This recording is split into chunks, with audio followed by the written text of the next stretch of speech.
All right, guys. Bang, bang. I got my brother here. That's right. We've got 4 brothers. There's 5 of us. My second youngest brother, Joseph's here. What's up, man? I was really hoping to do the intro, a little bang, bang.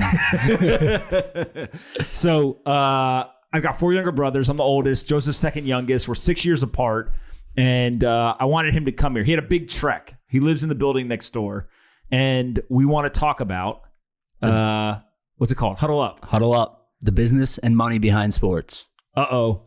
So 5 weeks ago, Joseph started creating content on the internet. Never created a piece of content on the internet ever. And he is the definition of viral right now. It might have been my first tweet 5 weeks ago. All right. Before we get into that, though, you guys know my background. So Joseph pretty much had the exact same story I had until he went to college. So we literally grew up in the same house with the same mom, with the same dad. Like... That's how it works. We fought all the time as kids. Usually I won just because I was older, a little bit bigger, but that's fine. He's smarter. Not recently. So where'd you go to school? I went to High Point University, North Carolina. Where's that? No, okay, North Carolina. High Point, North Carolina, right outside of Greensboro. Can we tell the story about High Point and just how ridiculous of a place that is? It's an absurd school. For those of you that don't know about it, it is... The campus is just unreal. It's. I mean, you've been there, you know. So first time I ever went to High Point University was to see Joseph there, and I think you were a senior, and so I had been a really great brother because I hadn't been there in 3 or 4 years. But I went to go see him. It shouldn't have been that hard to convince him, by the way, considering what the campus looks like. And we drove up. And I was stopped by a security guard. Like, it's like a gated campus. And the guy was like, "What's your name?" And I was like, "What's your name?" Let me in. Yeah, what do you mean, what's my name? He's like, "Who are you here to see?" And I was like, what? Who? Are you the police? Like, am I going to get in trouble? But long story short, it's literally like a country club is basically what this thing looks like. It's fully gated. Yeah, it's pools outside the dorm rooms. It's got fountains everywhere. And what's the guy's name who runs the place? Cubain. Nito Cubain. Yeah, this guy, his whole theory is if you basically put kids into an environment where they learn to be successful from the things that are around them, and if they're immersed in it, like if they're nice buildings, they basically that's what they want. And so the place is absurd, literally absurd. I think I might have gotten banned at some point from the campus. There's a story, but we'll save that. We'll save that. Yeah. Other than, maybe we'll just tell it. My youngest brother showed up as a freshman, and when he showed up as a freshman, they called him into the dean's office, I guess, or whatever. Yeah, some office. Student life. They were like, "Hey, man, we got questions for you about last year." And he was like, "Well, I'm a freshman. I wasn't here last year." Yeah. Like, "No, you were here." And they tell him this whole story, and he just looks at him and goes, "Nah, that was my oldest brother. He's in California. Good luck." they said, "Yeah, you're Anthony, right?" He's like, "No."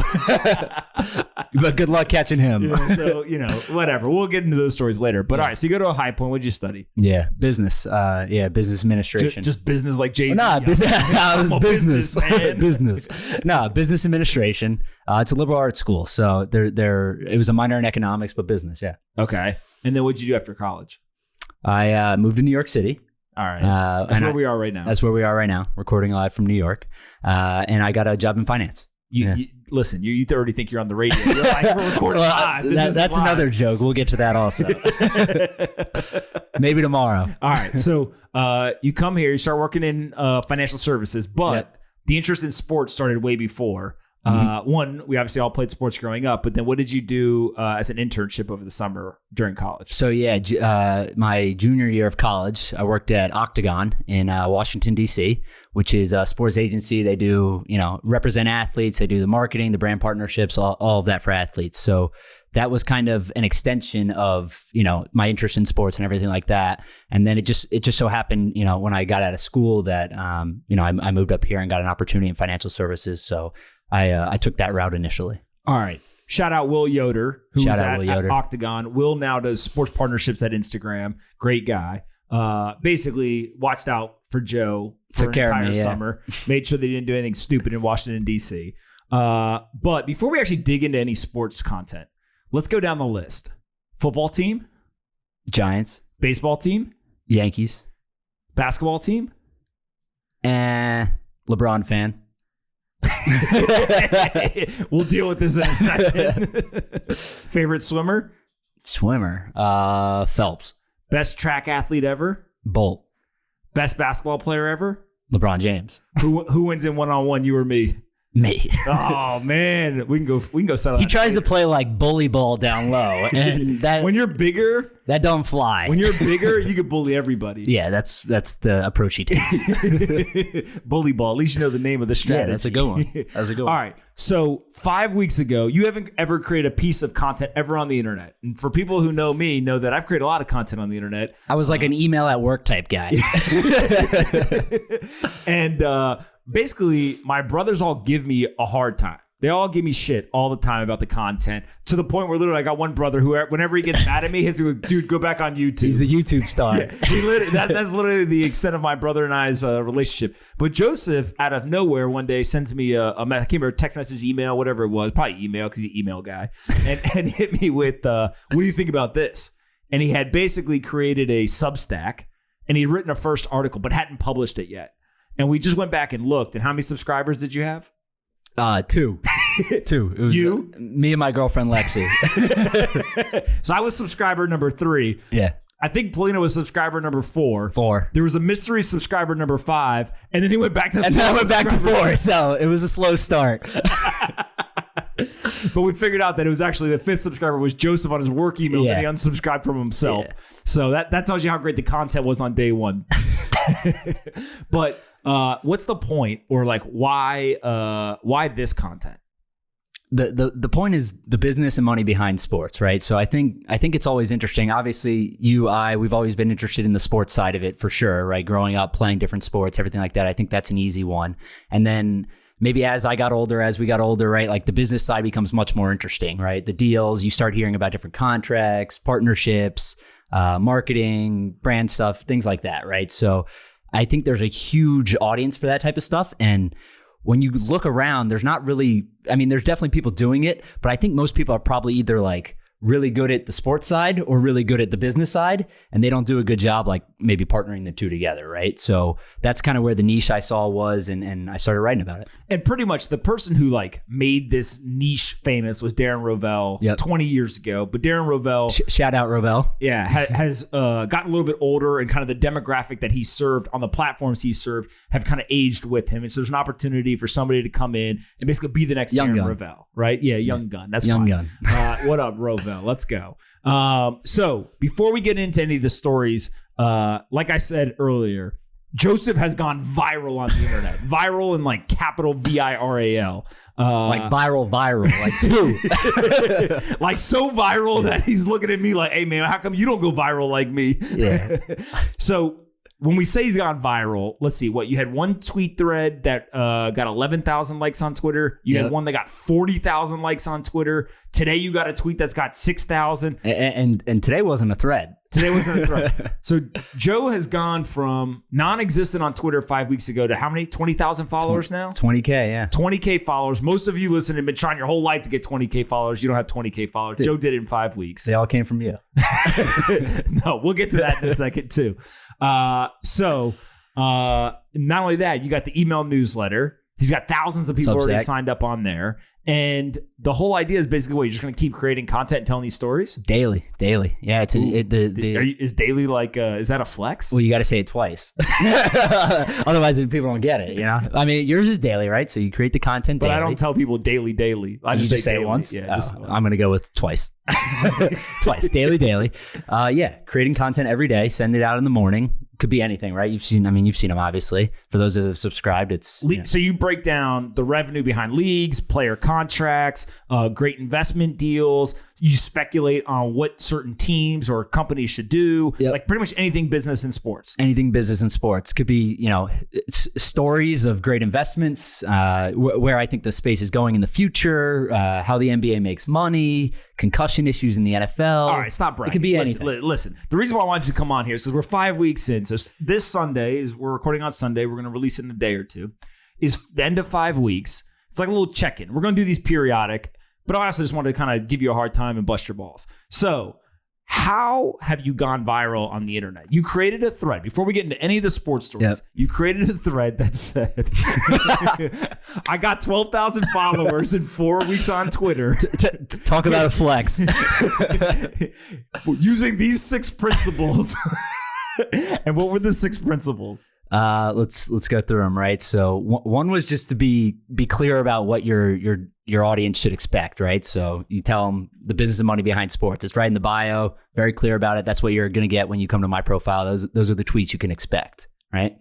All right, that's a good one. That's one, right? Two was engineer virality. If you're going to go viral, you got to be able to say you got to be viral. able to pronounce it. Yeah. Virality. Yeah. Virality. Say it 5 times. That could be difficult. Yeah. Engineer virality. Basically, construct tweets that have the opportunity to go viral. Try to increase your chances. Obviously, part of it is luck, right? As all you guys know. But don't be scared to ask people for retweets. All right, let's just address the elephant in the room. So I got a lot of followers on Twitter. Joseph had no followers on Twitter. Of course, he is not an idiot. And he said to me, hey, I'm going to start tweeting. Now, your idea was, this was not my idea, this was his idea, was to every night do a thread based on what he wrote in the morning in the email. So he wrote a story in the email, and then that night he would basically break it into a thread on Twitter. Yeah, summary. Well, one of the first ones you did was in the first or second week, went viral. It got 20,000 favorites. Second week. It exploded. And the way that it exploded, not because it was complete luck, but there was luck involved, was I retweeted it. I think Pompliano retweeted it. Darren Rovell, who's got 2 million followers, retweeted it. A number of people in the media and in professional sports retweeted it. Like, it went viral, right? Yeah. When you wrote this thread about, hey, I got 12,000 followers in 4 weeks, pretty much 20% of the comments were, it's only because you know me and Pompliano. Yeah, But the point is, the content's good. Yeah, and some people realize that, obviously, right? My favorite is who was the guy who was taking the threads and kept I think Kevin G. We're not gonna give Kevin G's Twitter account out because I don't know if he wants that. I don't know if he listens to this, but shout out Kevin G. You're all over it, man. I Kevin appreciate G's it. a homie because he literally, people were talking junk to He's Joseph. like the bouncer of Twitter for us. And he was just dropping the threads in, being like, yeah, I'm sure. He's like, oh yeah, Pomp's got 11,000 brothers. I'm like, dude, this guy's legit. All right, so let's get into stories. What was let's do the Fanatics story first. Michael Rubin and Fanatics. You just did that one. People loved it. Tell us that story. All right, Fanatics. A lot of listeners probably know Michael Rubin in some capacity. He's a minority owner. I think the 3rd largest owner of the Philadelphia 76ers. He prefers co-owner. Co-owner, whatever he wants to call himself. Yeah, he's an owner. He's got. As Mark Cuban told me on my podcast. Yeah. He ain't in the draft room. He ain't in the draft room, though. That's for sure. But he sits courtside. He sits courtside. He actually may be in the draft room. We don't know how the 76ers. I'm sure he could flex his way in there. Yeah, if he wanted Cuban to. was talking about somebody else when he said it, but that's true. That's how Cuban determines whether you actually own a team or you're a part owner. He goes, "Are they in the draft room?" Yeah. All right. So back to the story. Fanatics. This came about. Fanatics raised $350 million the other day in Series E funding. And basically it was just sharing the story of what Rubin did with Fanatics. He acquired Fanatics in, I think, 2011. But what was he doing before he acquired Fanatics? Okay. He started GSI Commerce, right? Okay. What was that? GSI, it was a commerce facilitation business, like e-commerce for online retail. He was basically early to the internet, and he figured out how to build e-commerce tools for the internet. Yeah. Okay, so GSI Commerce was like a big company. It was a big company, yeah. Right? And he buys Fanatics. Do you remember how much he bought it for? I want to say like 275, something like that. A couple hundred million. So like Fanatics had been around for almost 15 years by now, right? They started as a local retail shop, built their way up. Guys were super smart on the internet too, all that kind of stuff. So it was a legit business. It was a real business. All right. So Rubin buys it for $275 million, give or take. Yep. And this is like 2010, 2011? 2011, yeah. All right. And he integrates Fanatics into GSI Commerce. And then what happens to GSI? For a couple months, yeah. All right. So, then what happens to GSI? Later that year, GSI got bought by eBay. For how much? 2.7 billion? 2.4. 2.4? Whatever. I think. Okay. All right. So you want to tell the story? No. I thought, I'm good with the numbers. Yeah. All right. Okay. Yeah, he's a numbers guy. I don't even know how to use Excel. All right. I taught him a little PowerPoint earlier today for all. Bro, come on. Don't lie to people on here. Hey, that's my thing. PowerPoint. All right. So $2.4 billion. eBay buys GSI Commerce in 2011. Then what happens? So eBay consumes the e-commerce business, or the tools of GSI, but decides that they don't want the assets that are non-critical to their core businesses. Okay, which was Fanatics. It was a couple other stores. Rue-La-La. It was basically e-commerce shops that were leveraging the GSI tools that he owned. So he was trying to vertically integrate back in 2011, e-commerce stores with the tools, and they basically said, we just want the tools. Take these things back. And what, they sold it back to him? They sold it back to him, but the funny part is they loaned him the money to buy it back. Oh, okay. All right. So basically, Ruben buys back Fanatics, Rue-La-La, and a couple of other assets. Yep. And then what happens to Fanatics since then? So Fanatics became, he just took off with it, right? He went and got, league partnerships with all the major leagues, baseball, MLB, NBA, NFL, right? So he's the exclusive merchandise distributor of all those leagues, right? So when you go to the team store, it's Fanatics gear, right? It's shipping out of his shop. Oh, okay. So he basically went to the NBA and he said, hey, the NBA store. I'm going to handle all your merchandise. I'll run the NBA store. I'll run the San Antonio Spurs store. I'll run the Philadelphia 76ers store. Yep. He got partnerships with all of them. And they're investors too. They invested money in the brand, in the company Fanatics. And if I remember what you wrote, Fanatics raised like $1.5 billion before this last round. So he's raised about $1.8 billion for it, and it was recently valued at what, $6.2 billion? Yeah, 6.1, 6.2. Yeah. Okay, so basically he bought back Fanatics for about $275 same million, price, basically what he paid for a couple of months before. And he's grown it now into a $6+ billion business. $6+ billion, yeah. And the best part is they have all those contracts run until at least 2030. So he's in a good spot. Yeah, and he owns an NBA team, or he's a co-owner. Well, he's a co-owner, yeah. So that I don't think that they're going to screw with him. No, they're not going to screw with him. Right. And they're equity investors too.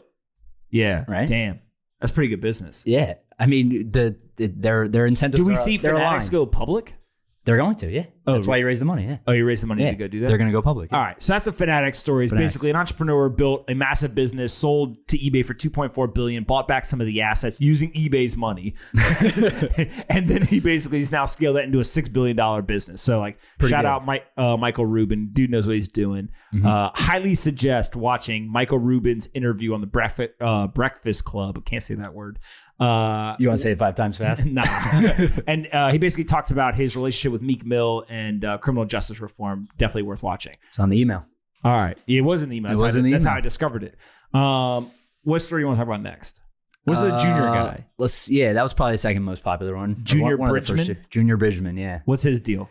He's a basketball player, NBA player, drafted in, I want to say 75, 76. He was top 10 pick to the Lakers, got traded immediately.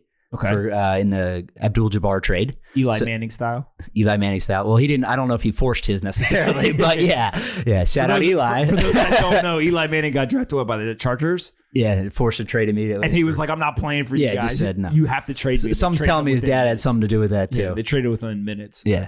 So Bridgman got traded to the Bucks. He's a good player. He was I call him a role player. People were pissed off. He's a good player. He wasn't a scrub. But hold on, he was a role player. But he was a role player. He was a sixth man. I call that a role player. How many games did he start at? He played, what did you tell me, 800 something games? Yeah. So, the stat wasn't recorded for the first couple of years, but the guy started 50 games in his 12-year career. So, all right. He played a lot of minutes, but he's a role. Coming off the bench. Sixth man. Yeah. So, the point of that is that the most he ever made this was late 70s, early 80s, right? Okay. So they weren't making $25, $30 million a year like they are now. Yep. The most he ever made in a single year was $350,000. Is that inflation adjusted, or that's actually that's actually what he made at the time. All right, so $350,000 at the time, playing for the Clippers, right? This was like 82, 83, something like that. Okay. So this guy, he obviously had the knowledge to know that money wasn't going to last him forever. It's a lot of money, right? But especially at the time, but it wasn't going to last him forever. He wanted to figure out what he was going to do once he was done playing. Okay. So he starts working at Wendy's in the drive-thru. Which time out. There's a guy, an NBA player who's the sixth man, coming off the bench, getting minutes. But he plays 25, 30 minutes a game. Ends the game in his sweat and taking the paycheck home. Yeah. And he's in and might have went to Wendy's after. Wendy's drive-thru. Well, the funniest comment I heard was people were like, Jordan was legit playing against fast food workers. Because the joke is Jordan played against scrubs, but he was playing against fast food workers. All right. So why did he go and join the Wendy's drive-thru? He wanted to learn the business, right? He wanted to see the fast food industry, right? Okay. He had an interest in it. He wanted to learn more about it, and specifically Wendy's. He wanted to see the culture of it, right? See what the deal was, how it worked, everything like that. Because he knew he wanted to potentially invest. Okay. So he did that. Do his due diligence. Yeah. With the Wendy's outfit. Could you imagine an NBA player doing that now? No, I don't think I could. A single one. Can you imagine? Especially not one getting 25, 30 minutes. Can you imagine pulling up and seeing Nate Robinson behind the register? Okay. Yo, Nate, you back there? Shout out Nate Robinson. Yeah. All right, go ahead. He works there, and by the time he retired, which was maybe 2, 3, 4 years later, he owned 3 of them already. So he owned 3 Wendy's. He owned 3 by the time he retired. Okay. So he obviously liked the business model, picked Wendy's because he worked there, thought the culture was good, thought he could, start buying up different franchises. So he got 3 of them. Within the next, we'll just, do the fast track version, 20 years. Within the next 20 years, he owned 150 Wendy's and 120 Chili's. All right, so he was like the Magic Johnson. He was like the Magic Johnson of his age. Basically, yeah. He's all over Wisconsin, Illinois, Kentucky, all over the place. Okay. He's buying up fast food restaurants. So he owns a bunch of them. He's worth a few $100 million. He's got his kids are working the business with him and everything like that. He gets approached by Coca-Cola to do a friendly or not friendly. No, friendly. So he had always, I guess the story was at some point he always loved the brand. I don't know if as a kid or as a player or whatnot, but he was always fascinated with their branding and their storytelling and everything like that. With Coca-Cola. Okay. So when he was approached, I think there was some combination of Coca-Cola knew he'd be interested and he kind of wanted to get out of the fast food business a little bit. He owned other restaurants, like local restaurants, but part of the deal was with Coca-Cola, he had to sell his fast food chains. So he sold off the fast food chains, 200, 300 fast food sold chains. Them all, yeah. Okay, what'd he get? Did they just pay him? So he didn't sell them to Coca-Cola. He sold them to whoever, right? Okay. He sold them. And Coca-Cola made him the exclusive, they have bottling and distribution contracts, right? With all these different companies. And they named his company Heartland, the exclusive bottler and distributor of Coca-Cola in 3 or 4 or 5 states. So and that may not sound like a lot, but Coca-Cola is huge, right? Yeah. And wait, when was this? This was, I want to say 2011 maybe? Okay, so the last decade, yeah, he got the exclusive rights to Coca-Cola bottling and distribution in multiple states. Multiple states. They're at least large portions of states, right? All right, so the map's kind of get to the punchline. How much is he worth now? $600 million, at least. That was 2-3 years ago. They valued it at $600 million. Well, really, the best part is I don't know if other people watch the interviews I put in the thing. The guy is insanely humble. You watch interviews, he's like, oh, I'm the least important guy in the entire building. All the workers are the ones that make it run. He's a great guy, and he still lives in. So he played basketball at Louisville. Still lives in the area, contributes to the university. Just a great guy. Got it. Before I forget, you can subscribe to the email. What's the URL? readhuddleup.com. readhuddleup.com. You guys see how I pretend like I didn't know? I know that stuff. He knows, yeah. readhuddleup.com. All right. Yeah. Next story is there's 2 brothers who basically did nothing but made hundreds of millions of dollars. Oh, this is the first viral one. This is the one that got 20,000 favorites on 2 Twitter? weeks in. 11, but who's counting? 11? Yeah, you are. Yeah. All right. So what's this story? Just every night. Joseph, sometimes I text him refresh. Sometimes I text him in the morning and I'm like, stat check. I just hit him with stat check. I hit him with subs and a Twitter And he follow. tells me immediately. We'll get to where that's you're. That's because I'm going. up. That's because I'm up. Yeah, we'll get to where you're going. But what happened with these 2 brothers in the ABA? Ozzy and Daniel Silna. So they're 2 brothers. They own an embroidery company, right? So they had some money to start with, but they wanted to own a basketball team. And they were actually pretty smart in the fact that they knew that they had a feeling that the ABA and the NBA were eventually going to merge in some capacity.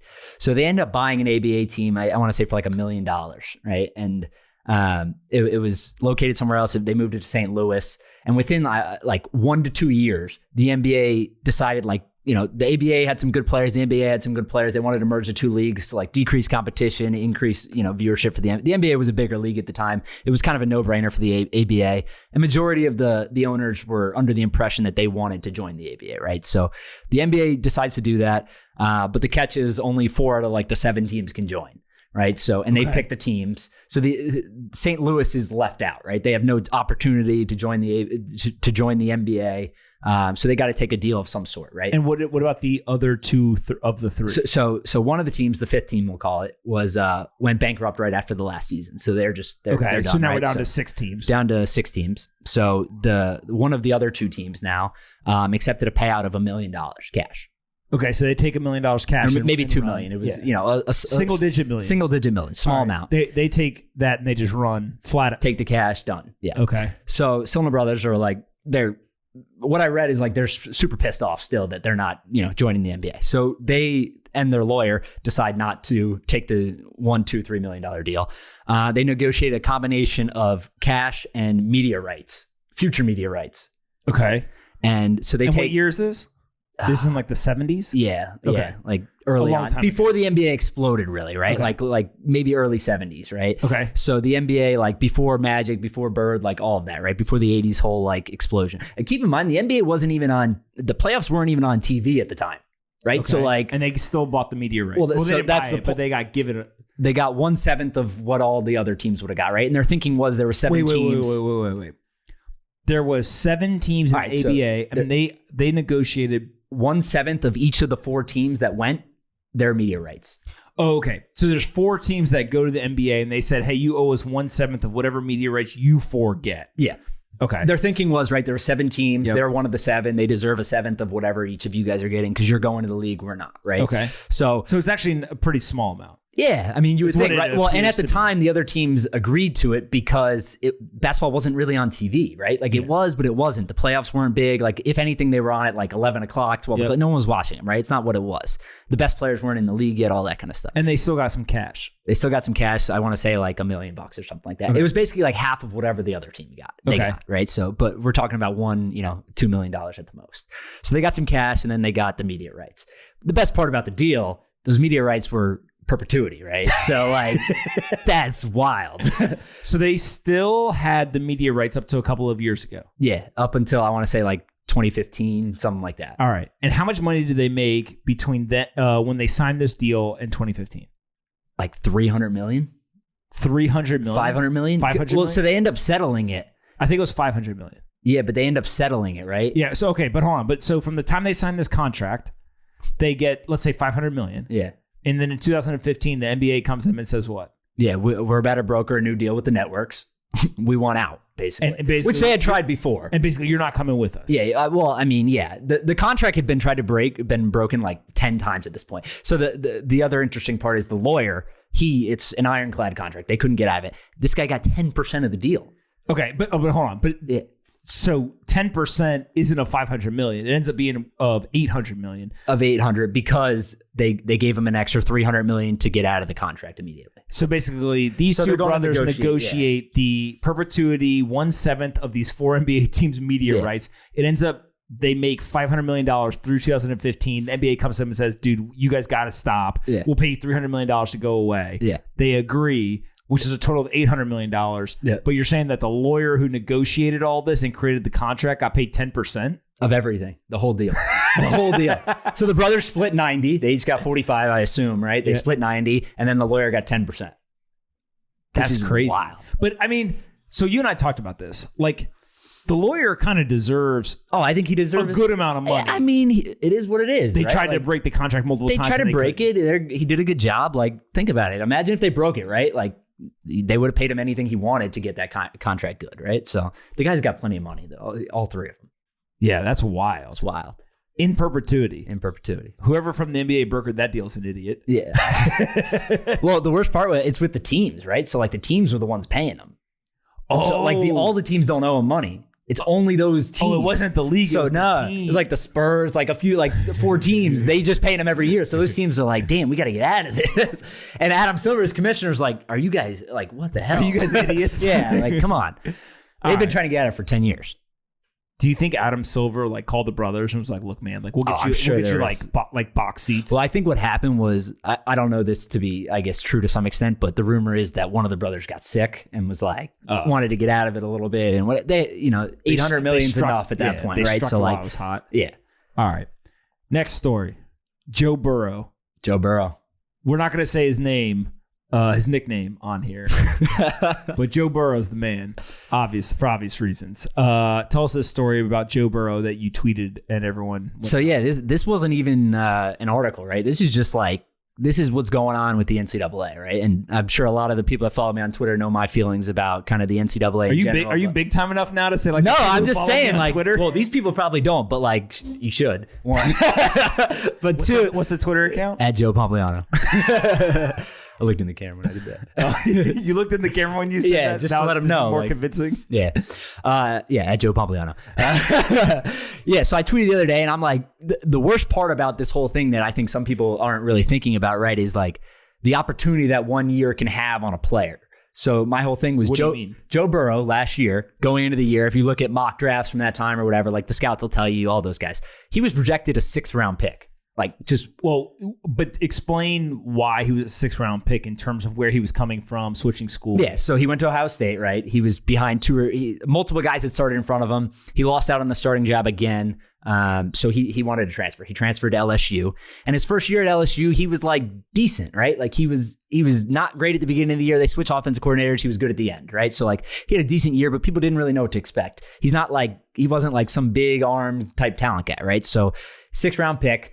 6th round picks are like, on a quarterback, that's like a flyer, right? Like, you know what I mean? Like a Tom Brady or a complete bust. All right, well, he's an outlier. Yeah, that's what I'm saying. Yeah. It's a flyer. Yeah. So like he, at that point, 199th, which is the 6th round.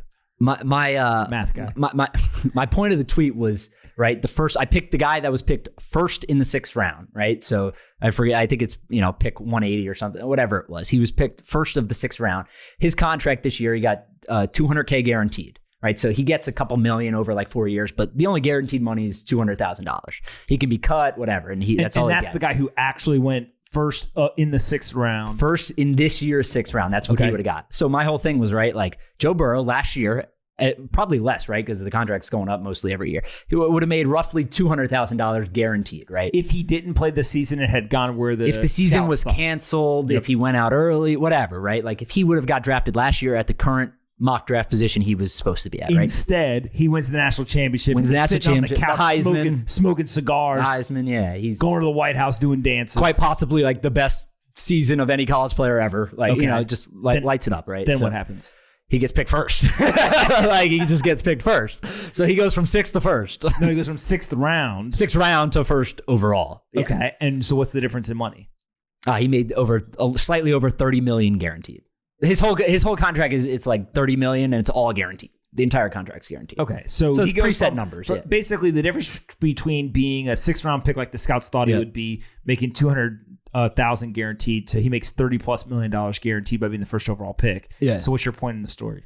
Point is, 1 year can change your life, right? I mean, okay, Tony Robbins. I'm just saying. 1 year. I mean, I don't want to, I don't want anyone crying out there or anything, but yeah, but no. But so I agree. One year can change your life. And the best part is, do we know if the story about Joe Burrow's dad was true or not?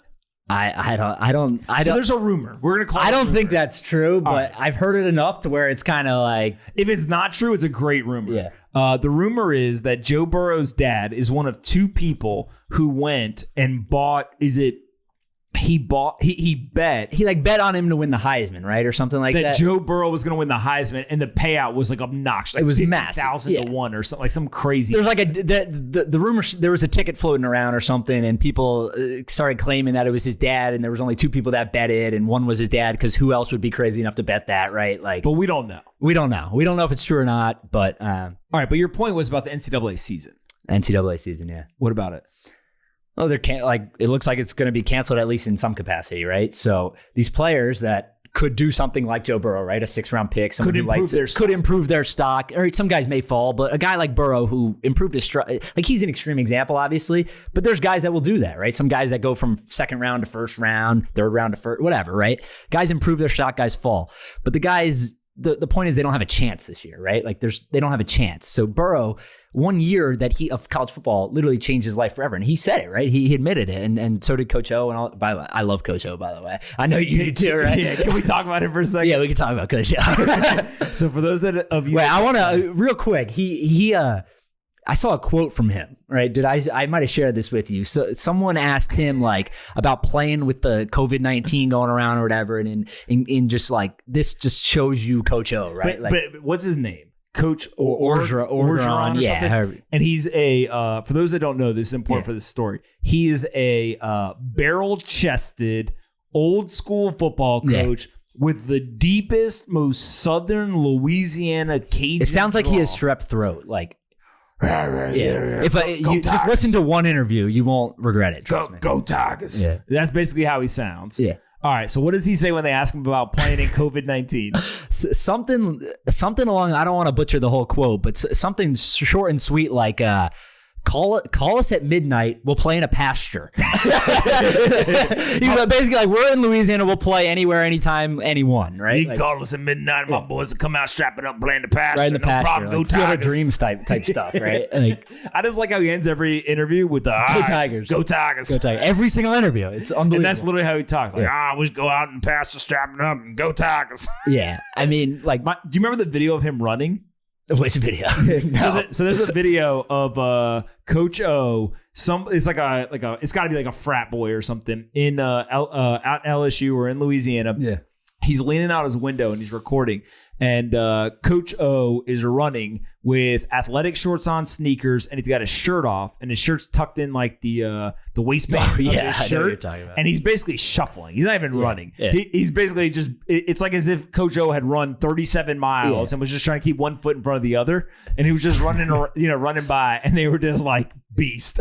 To be fair, we don't know how far he ran. We don't know how far he ran, but I doubt it was 36 miles. It looked hot as hell outside. Yeah, it did. I mean, we're talking Louisiana. Yeah, summer. And somebody was like, I saw he was drenched. Like I saw a meme that was like, you can't keep this boy from a gumbo or something. Coach O after eating crawfish, something like that. Yeah. All right. Yeah. So long story short is the NCAA football season. Do we think it's going to be completely canceled? I've been saying online that I think it is. Like I don't see. Do we know what leagues have canceled it? Yeah, Big Ten and the Pac-12, along with some independent schools in the Mountain West and a few smaller conferences. What about the SEC? Oh, they want fans. Who's it? The South Carolina? South Carolina, yeah. Ray Tanner, the AD there, athletic director, he said he thinks they're gonna have 20,000 fans in the stand. Like, the SEC to me is just like on a completely different level. It's like the SEC's like, man, y'all don't play real football. Yeah. Like they almost want to games, and we're gonna have our fans there. They almost want to prove, right, like that they're the dominant conference. They're like, we're not only gonna play, we're gonna have fans, right? Yeah, like, go Tigers. Yeah, we'll see. I mean, same thing with the Cowboys. Like Jerry Jones says that they're having fans. It's like, yeah, Jerry Jones is crazy. Yeah, I mean, whatever. All right, so do we? If the NCAA season is canceled, then they're just gonna try to play in the spring? Yeah. So there's been a few proposals around like. The Purdue coach came out with one, like some guys want to play an 8-game season. So basically they want to play like a mini season and try to squeeze it in from whether it's January or early February, like a 2-3 month season before the NFL draft.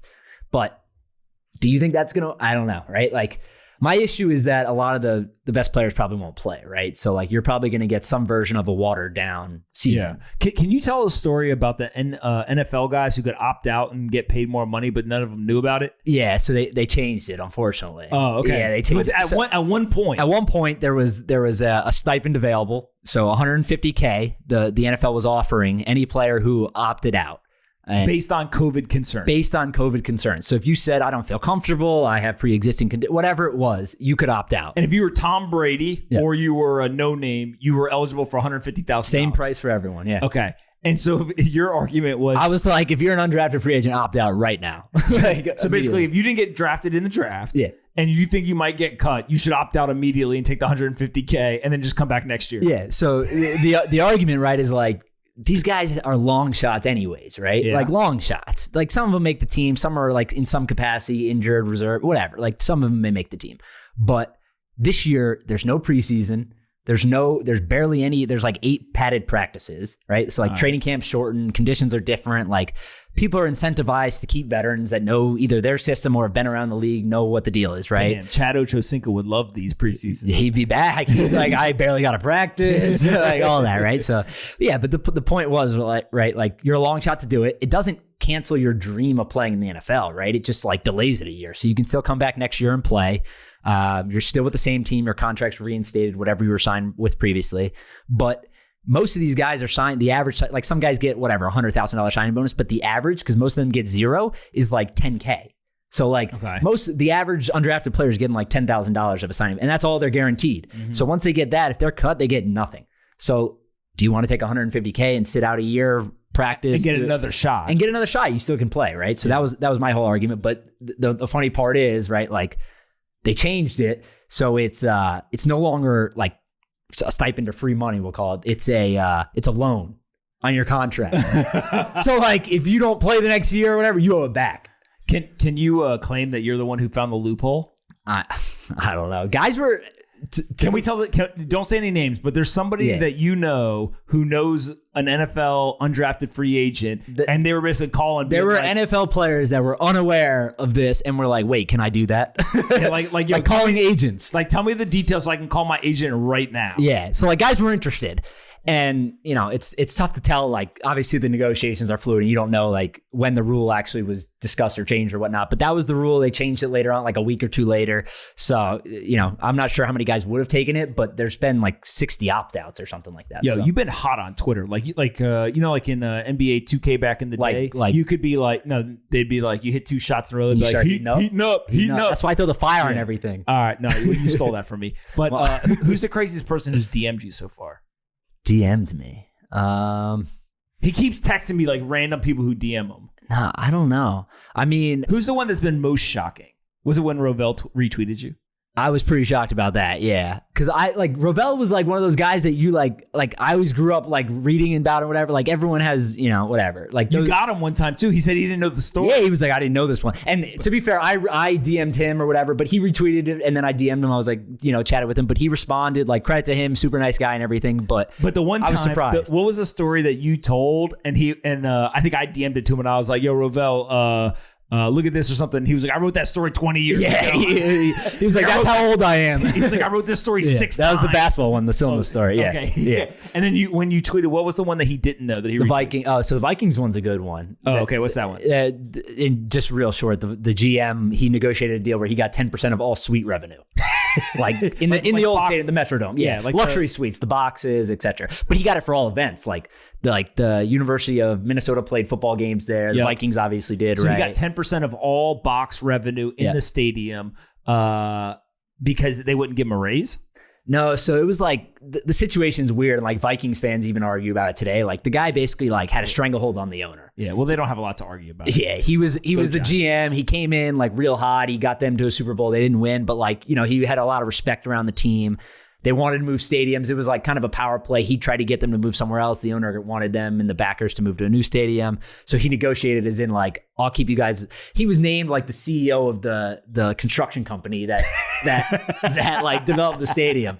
So I don't know how he got that, but like this also wasn't known. Like there was like a lawsuit going around about like ownership of the team and different percentages and whatnot. And it came out then. So like no one even knew about this. And so he ended up making a couple $1 million. Yeah. Through this whole. Well, yeah. So they try to get out of it. Obviously, also he was getting like $2-3 million a year, and then towards the end it was like $12 million a year. So he made some good money. Maybe a couple. Do you think he made more money from the box sales or from being CEO of the construction company?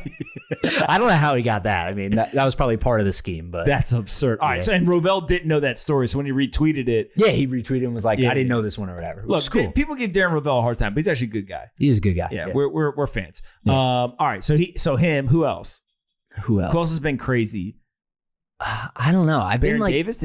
No, he followed me, which was cool. No, but did he retweet anything? No, he didn't retweet it. Oh, come on, Baron. What's up, man? Torrey Smith. Amazing football player. He retweeted one. It was the Dellavedova followed. Yeah. I don't know. You got people from ESPN, NBC, Fox. Yeah, a bunch of reporters and stuff. Obviously, right? Yeah. Do you think that they're going to start thinking that you're doing their job for them, and they're just going to start repurposing it? I don't know. You got to. There's a difference, right? I'm not trying to I would say break stories, right? Like I'm not confirming stories. What are you trying to do? Long. provide cool content and go viral. Just like go viral what it is. Yeah, they're trying to like give stuff on Twitter people want to see. Like no one cares. Like who the Mariners signed as their official vodka partner. You know what I mean? Like, so is it fair to say that Darren Rovell is trying to provide facts and information, reporting, but Rovell does news, and you're trying to go viral? Yeah, that's fair. It's like different. But Rovell's cool because he does like a little bit of both, right? Yeah. Like he's got like a little bit of he literally created like the whole analysis of business and sports behind or business and money behind sports. Yeah, and people see him as like Rovell, you know what I mean? Not like a network or something like that. Yeah, that's fine. All right, last one I want to talk about is LeBron. What was the thing you tweeted about him? You're going viral, right? Like right now, I kind of want to check the phone. He's going viral. Yeah. LeBron, as part of a deal with, he did like some deal with a marketing arm of Fenway Sports Group, who owns the Red Sox and Liverpool and a few other sports teams. And instead of a cash payment, they owed him like $6.5 million. And instead of a cash payment, they just bought Liverpool. Liverpool at the time was undervalued and whatnot. They weren't very good at the time. And he got like 2% of the team for the $6.5 million instead. Right. So they were like, instead of cash, we'll just give you an equity percentage in this team. Right. Yeah. It's like when Beyonce took the equity in Uber rather than took the cash for the same for the concert. Party. Right. And then it ended up being worth $200 million. Yeah. So she killed it. And that's where probably the pay me in equity sign came, basically. And which Plana tweeted at you. She did. She got a lot of likes too. Yeah. All right. So what happened to LeBron? LeBron, so he got it for like $6.5 million. He got it for free, but they owed him $6.5 million. Well, he didn't get it for free. They owed him $6.5 million, right? Yeah, but he didn't put any money in. He didn't put any money in. They owed him money. Sweat equity. Yeah, they owed him money, and instead of getting cash, he was like, give me the equity. Okay. So they gave him equity. You think that he like hit him up and was like, yo, pay me in equity? I don't know. People online are like, oh, his business partners did that. Like he didn't. I'm like, I don't. Carter's real? Yeah. Like, you don't think LeBron signed off on it to somebody? Like, yeah, you know, of course. People are like, oh, it's $6.5. He's set. It's like $6.5 million bucks, a lot of money. I don't care who you are, right? Like, it's a lot of money. So he's got that $1 billion Nike deal though. I don't care. I know. I'm just saying. You throw away $6.5 million? No. Yeah. So whatever. He takes the deal. It's worth $45 million now. Pretty good investment. That's 9 years later. 7x almost. 7x in 10 years, 9 years, something like that. Yeah. That's not bad at all. Pretty solid. And he owns part of Liverpool, right? And people are like, so he's been to a couple games. Now Nike's their sponsor, so he wears a jersey around and everything. So he's got a good thing going with them. Do you think that Drake got paid by Nike to do his recent music video in the Nike warehouse? I don't know. Did you see the meme though of him running routes? Yeah. They said, yo, Drake, you ain't shaking nobody. People said Eli Apple could have covered you. I was dying because we're Giants fans. Damn, like, man. Yeah, I was like, that's bad. Come on. Don't do that to my guy. That's messed up. Yo, Eli, man, that's not true. That's bad, man. The guy's an NFL player. It's Drake we're talking about. Yeah, Drake can't even jump. Yeah. If you haven't seen it, it's a terrible route. Like, but then he's smooth on the jet skis in the middle of the lake at night. He's smooth, yeah. It's all right, but his route running sucks. Yo, Odell, you got to teach Drake something because that was atrocious. Yeah, it was pretty bad. It looks like when you're drunk at a summer beach party and you're like, your friend's like, yo, go long on the beach and you're trying to run in sand. You can't really get your legs moving. That's basically what it looks like. He gave like a head shake only, right? Like the body didn't move. Like the hips, nothing moved. It was just the head. You ain't fooling nobody. Like the cameraman didn't even move. It was bad. It's funny though. Shout out Drake. Yeah. All right. So what's the point with LeBron? Basically just like investor athletes? Yeah. I mean, I think it's like, you know. Is it investor athlete or athlete investor? That's a good one. Yeah. I think it used to be probably athlete investor, right? Like they used to just do like, you know, one of the articles I wrote that did pretty well was like athletes are transitioning from being more like, you know, doing like traditional brand marketing deals or brand partnerships where they just receive their typical, you know, fee for marketing the product, sponsoring the product, tweeting it out, whatever, right? You know, sponsoring it. Are you getting politically correct? You just said, well, it did pretty well. Well, are you just going to hit it? It went viral? It did go viral. You know, you got to be humble sometimes. Oh, well, you're still learning. Yeah. All right. So what else? No. So like the whole thing is athletes are transitioning. They're getting smarter. They're realizing that like the equity and things are actually what's going to pay off, right? Like, which is a no-brainer at this point. So yeah, LeBron got equity in the deal. It had massive upside. So, right, like he may be able to do a VC deal or angel investor or, you know, some type of deal like that where he can put in a couple $1 million and get a similar return. But that's kind of, you know, far and few in between. Like those. Blaze Pizza, right? Yeah, well, that worked, right? What was that story? So the coolest part about that story, I don't know all the numbers about like valuation today, but he's supposedly it's made $200 million. He owns, I want to say, like 10% of Blaze Pizza. No, but the story was he had a deal with McDonald's, an endorsement, typical endorsement deal. Okay. I don't know if how much? I don't know. 100 million? Yeah, I mean, it was like a multi-year deal. A lot of money.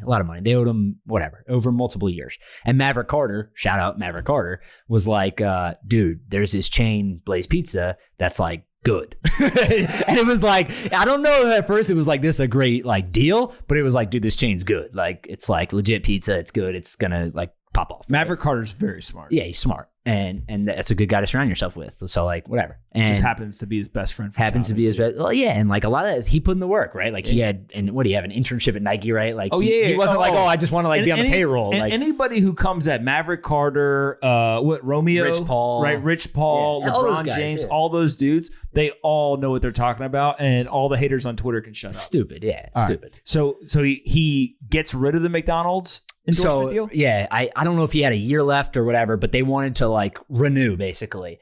And Maverick Carter was like, dude, we should check out this Blaze Pizza equity opportunity instead. So like there's an opportunity to buy in. You can own 10% of the deal. They only have 1 or 2 restaurants right now, but like they're looking to expand. I think we can aggressively like go without California. So I want to say, like, the story is like LeBron went to UC Santa Barbara or something and tried it and was like, yo.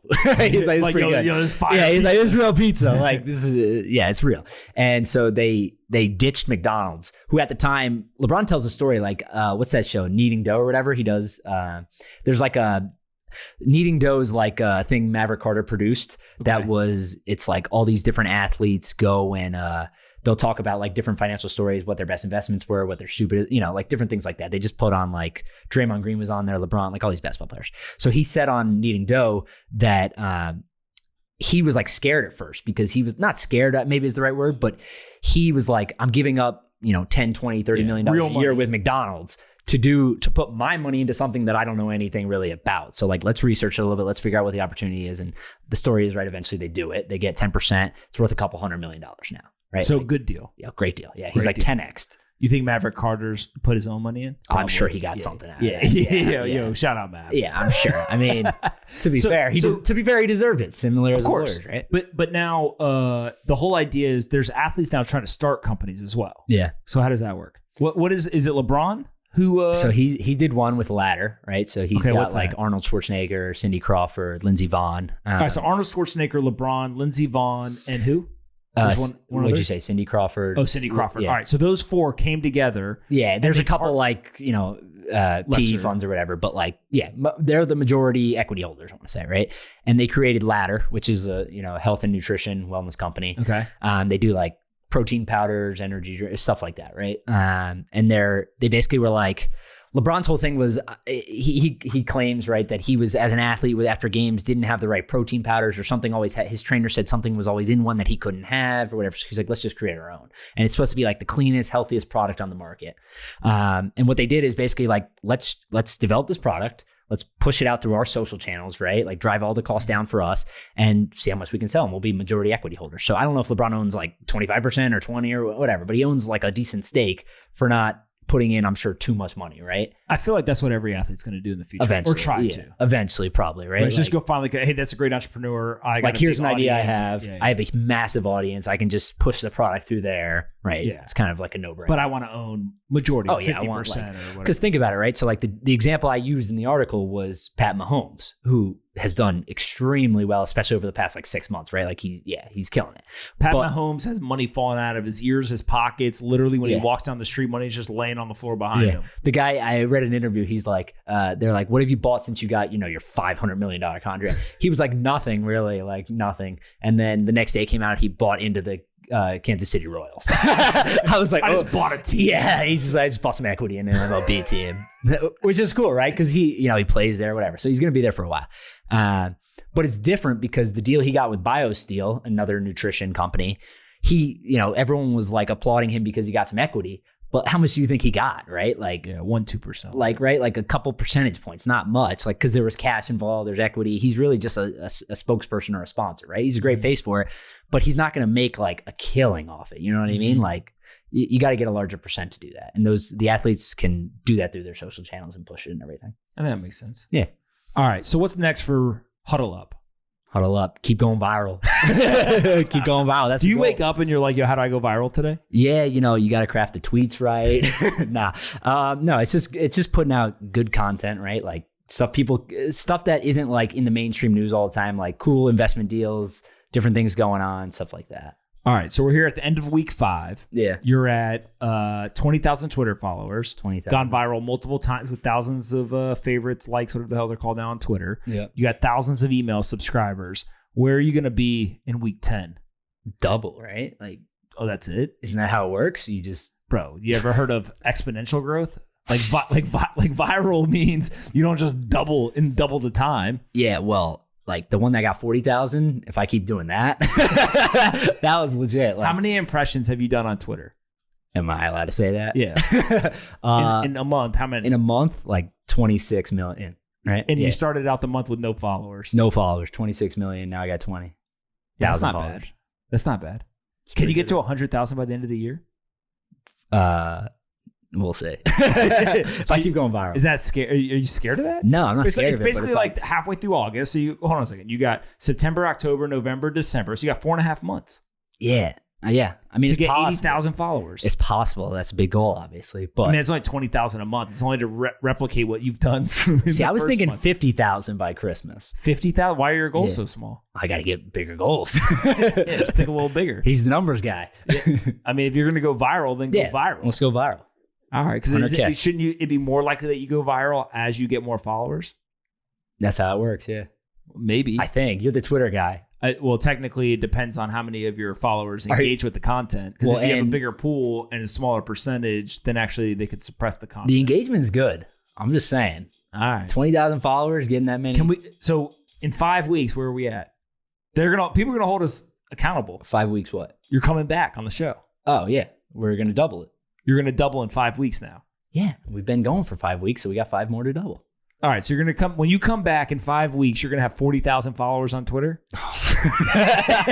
Let me put some fucking. Let me get now that he's saying numbers. Yeah, let's do that. All right, let's do that. Follow me on Twitter. At Joe Pompliano. Everyone helps. Are you? Let's do it. Are you begging for followers? I'm just saying 40,000. That's no joke. All right. So in 5 weeks, you're coming back with 40,000 followers. Yeah. If you do, I'll let you do the intro. If you don't, bang bang. Yeah, you get to do. And I get to do the ending. I get to ask the questions. You can do everything. All right. Cool. But if you don't come back with 40,000 followers, I'm telling the story. No, dude. See, I already know his story. You guys just saw his reaction. Yeah. The story is fantastic. It's the best story ever. I mean, it's good. Yeah, it's good. So now there's pressure. Yeah, I got to get 40K. I got to get 40K. All right. In 5 weeks, you're coming back. If you got 40,000 followers, you do the intro. You could ask whatever questions At what point, how's this storytelling going to go if I don't get it? Like right off the bat? Oh, yeah, we're just going to open up. Just open up with that? Yeah, we're just going to be like, listen, let me tell you guys this story. Yeah, that might be good enough to do live. Like, that might, YouTube and everything. All right. Where can people find more about Huddle Up? Read huddleup.com, where you can sign up. Twitter, obviously. I mean, look, I know you're new to the viral stuff, but you got to have this on top of your tongue. Readhuddleup.com is where you can sign up. Twitter, I need 40,000 followers, so maybe I should have started with that. At Joe Pompliano. All right. How do you spell Pompliano? Pompliano. I know they're only used to the pomp out of that, but just add on the Liano. You should just make it at Joe Pomp. It's not available. Who has that? Someone's got it, dude. I don't know. We got a cousin named Joe. Maybe he's. I don't know. No, it hasn't been tweeted out in years. If anyone could help get that, that'd be all right, cool. We'll do some digging. We'll figure that out. All right, so at Joe Pompliano on Twitter, go follow me. I need 20,000. Or literally he's going to get embarrassed. All right, readhuddleup.com. Readhuddleup.com. Any other places you want to send people? If you want to go to the Instagram, but nah, it's not necessary. Dude, your Instagram game is weak compared to Twitter. What's your game like on Instagram? Oh, I just post photos of me and Polina. Everyone loves when I put Polina in the photos. Yeah, well, Paulina's famous. Yeah, so good. It's fine. Yeah. Joe's trying to go viral. Polina's over here just like, she does it. I walked outside my apartment, went viral. No problem. Yeah, it's easy. I breathed today. People are like, oh, she's so nice. People read mine or Joseph's Twitter notifications, and people are literally yelling and screaming at each other about like socialism and all kinds of crazy stuff. People in Polina's are just like, I love this content. Like, man, I need that Twitter account. All right, 2 questions, and then you get to ask me one to end it. I get to ask one. Yeah, well, oh shit, come on, you've listened before. Yeah. Favorite book, most important book. Well, come on, dude. Let's change it. I don't know if it's the most important. All right, but since we're talking sports, I'll give a sports one. The Score Takes Care of Itself by Bill Walsh. Did you read the whole book? Read the whole book. I saw you read it on the plane. No, I read the whole book. Read the whole book? And it's an easy read. It's an easy read. Yeah, it's so easy. Joe could read it. It took me like a little while, but it's a good read. No, it's cool. He took over the 49ers. He's legendary, right? Like, it goes through his whole process of changing the organization, like super detailed. My favorite part of the book is when he walks in. You read it. Yeah, it's so easy. You read it, so of course I read it. Please, I probably showed it to you. You did give it to me. I read it on the plane. I gave you my book. Yeah, when you fell asleep, I read the book. We were going to I think it was on the way back from Amsterdam. I read it. In one sitting. Flex. Is when he's like, he shows up and somebody doesn't have like their tie on or something. He's super detailed. He's like, yo, you're gonna put the tie on, and they're like, what do you mean? No one's coming in the office today. And he goes, no. We wear ties here. Yeah. No, so one of the things I remember is he was like, he had the receptionist, he gave them like detailed instructions about how they had to answer the phone, how they had to communicate, like voice messages, everything. Like, that's how detailed he was. And his whole thing was like, if everything's not perfect, like, we're not going to be perfect. Right. Yeah. So Score takes care of itself. Yeah. Score takes care of itself. All right. Aliens, believer or not? Yeah. Why? I thought that, I don't even know if you can do that question anymore. Right. Like, no, but there's UFOs, right? Okay, but what does that have to do with aliens? Aliens are real, dude. Why do you think we're trying to go to Mars? like Musk is spending billions of dollars trying to go to Mars. Yeah, so to colonize, but like, there's aliens somewhere, dude. Do you think they're on Mars? Probably. They're probably going to be hanging out up there when we get there. What do you think? Yeah, I mean, there might be. I don't think they're on Mars. Where do you think they are? I actually think that. You think they're here? No, but hasn't there been like encounters with aliens? I don't know about like aliens. People claim they've UFOs. No, people claim. I think. What person claims that they met an alien? Crazy people. Yo, by the way, can I tell a crazy story real quick? Yeah, let's hear it. Before we recorded this, Blaine and I went to dinner. So we were walking in New York, East Side. Thanks for the invite. Midtown Manhattan. Joe lives next door. His girlfriend's gone, so he didn't get the home invite. alone. Yeah, he's home alone like Macaulay Culkin. Without the shenanigans. And so we're sitting there outside because you got to do outdoor dining in New York because Andrew Cuomo and Bill de Blasio are idiots. So we're sitting outside, and all of a sudden, a guy walks by. And, when you live in New York, you pretty much can quickly tell, like, walk to the other side of the sidewalk or you're good. When people pass by, you get, like, a pretty good radar. This guy was like, you're probably okay, but, maybe just keep your eye up. Because he was definitely homeless. He definitely hadn't showered in a while. And he was walking, and he had his hand out. Kind of out in front of him, and sitting on his hand. Well, in his hand was a piece of bread, and sitting on his hand, no lie, was a pigeon. Dude, so I love New York City, but like, so he walks by, right? And like, he was like tweaking a little bit. Like, it looked like, I don't know if he was on drugs or not, but like he kind of looked like he was, a little jittery, whatever. Yeah. And so he walks across the crosswalk, kind of walking away from us. And I sit up and I said, look at that guy. And so we, finish our food, pay, whatever, get up, go to walk back. And as we walk back, a block away, I see him, and he's sitting on the corner on like a cardboard or whatever, right? Yeah. And I swear to God, he's sitting there. He's got 2 pigeons, one on each hand. I said, this dude is literally the pigeon whisperer.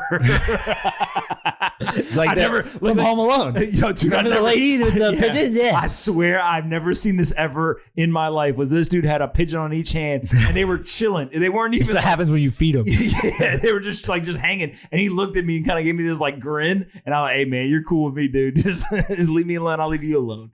So it's all right. You get the invite next time. All right, is it my turn? Yeah. What's your question? Yeah. Stupid question. No, this isn't a stupid question at all. It's a cool question, actually. All right. You can't claim your own question's cool. Well, we'll see what everyone else thinks. All right. Stupid question.